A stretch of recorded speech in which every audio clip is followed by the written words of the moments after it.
Over 90% people think an oil change is the finish line. It isn't.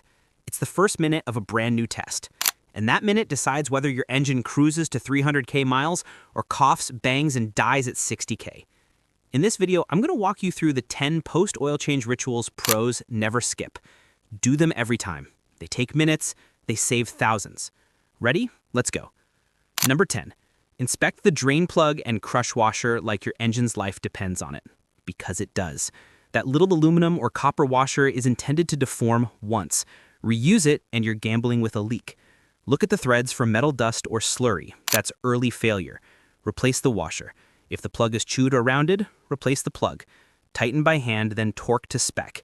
Start it, let it idle 30 seconds, then flashlight under the car. See one fresh drop? Kill the engine. Tighten. Don't let it be. A 50-cent washer turns into a tow truck in an afternoon. Number 9. Prime the filter and confirm the gasket is gone. New filters come with a rubber seal ritual. Before you screw it on, dip your finger in fresh oil and swipe that gasket.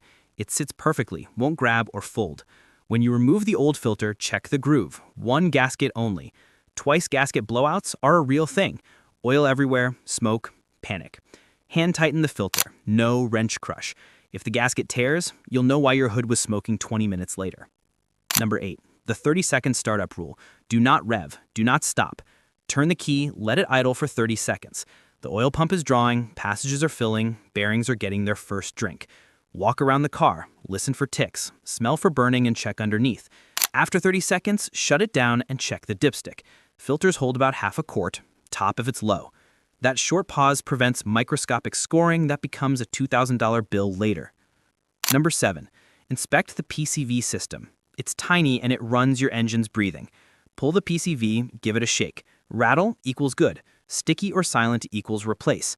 A clogged PCV brings fuel vapor and moisture into your oil. Left alone, it turns into black sludge that chokes bearings and galleys. $10, 5 minutes, and you've likely prevented a $900 deep clean. Number 6. Clean up valve cover and manifolds. Spilled oil that bakes on hot parts will torch seals and melt wiring. After a change, wipe around the valve cover, timing cover, and exhaust manifold. If you smell burnt oil at stoplights, you've already waited too long. A small clean now avoids melted coils and oxygen sensor horror shows. Number 5.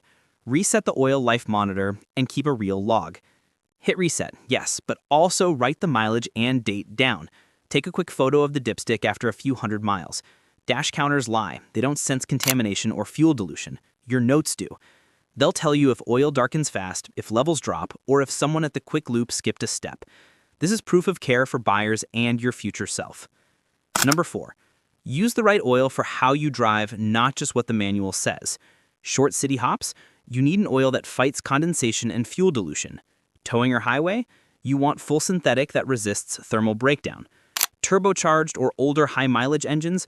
Look for turbo approvals and high detergency. If you care, bring your own bottle to the shop. Don't let a bulk tank dictate your engine's chemistry. Number 3. Gentle flushes, not chemistry experiments. Every few changes, run a mild manufacturer-approved flush or top-end cleaner. 10 minutes at idle softens varnish and loosens soot before draining. Do not overdo it. Follow directions. A controlled flush pulls contaminants that otherwise harden into rock around rings and lifters.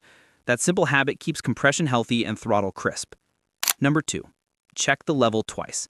The right way.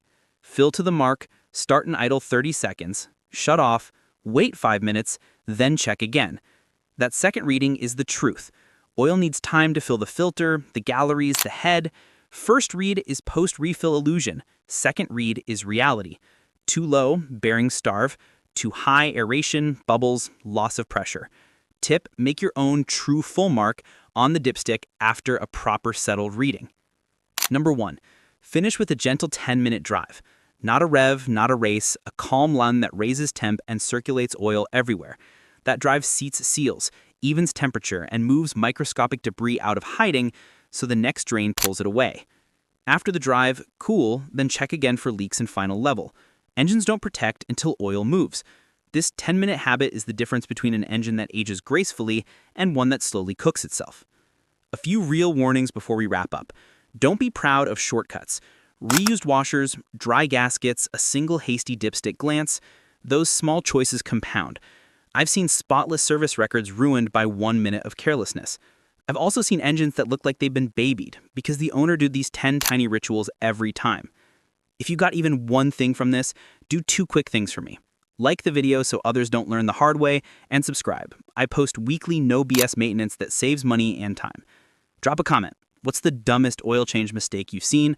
I'll read every one, and I'll tell you which of your tips actually works. Now, here's a quick checklist you can read in the garage. Drain plug and washer, replace. Prime and inspect gasket. Idle 30 seconds. Check PCV, wipe spills, log mileage and photo dipstick. Choose oil for your drive. Run a controlled flush occasionally. Check level twice, and finish with a gentle 10-minute drive. Do these 10 every time. Minutes saved now, thousands saved later. Go to your oil change like a pro.